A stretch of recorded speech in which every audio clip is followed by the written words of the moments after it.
Good afternoon, everyone. I'm Nandini Vedhasri, second year postgraduate from MIMS. I'm going to present IgG4 related orbital disease, a case study. A 48-year-old female with known history of diabetes and hypothyroidism on medication presented with left eye protrusion, upper lid drooping, which is insidious in onset and gradually progressing since 4 months and associated with pain and redness. She used antibiotics and steroids, but symptoms were not relieved. Past surgeries, she has underwent hysterectomy, appendicectomy, and excision of mass from the back of the neck due to tubercular granuloma. On ocular examination, non-pulsatile eccentric proptosis of the left eye and drooping of the left upper lid and was seen, and restricted ocular motility was present. On palpation, firm tender mass in the supralateral region of the orbit was felt. Laboratory findings: complete blood picture, ESR and thyroid profile was done.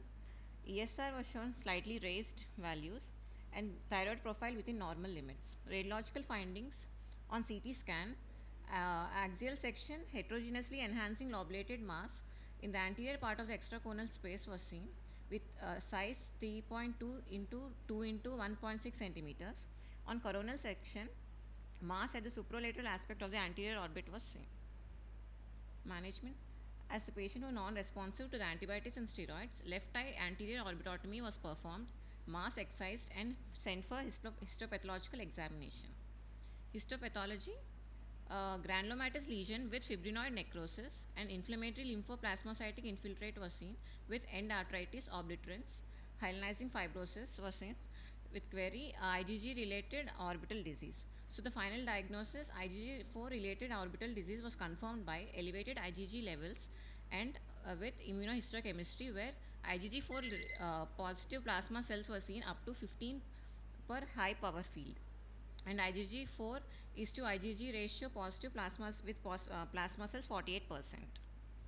Discussion: immunoglobulin IgG4 related orbital disease is increasingly recognized syndrome of unknown etiology, most common in middle-aged and older men, comprised of the collection of disorders that share specific pathology, serological and clinical features.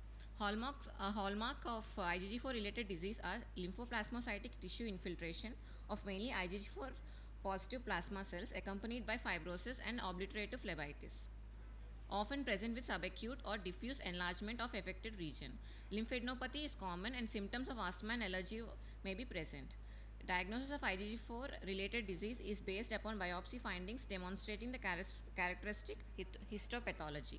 Serum IgG4 levels should be measured, and isolated elevated levels is significant and which aids in diagnosis. So several manifestations typically occur in the same patient and previously thought to be unrelated and include are type 1 autoimmune pancreatitis, Mikulicz disease and orbital pseudotumor and dacroadenitis, idiopathic retroperitoneal fibrosis, chronic sclerosing aortitis and periaortitis, radial thyroiditis and a subset of Hashimoto's thyroiditis, IgG4 related pulmonary inflammatory pseudotumors, IgG4 related renal disease, particularly tubointerstitial nephritis. Thank you.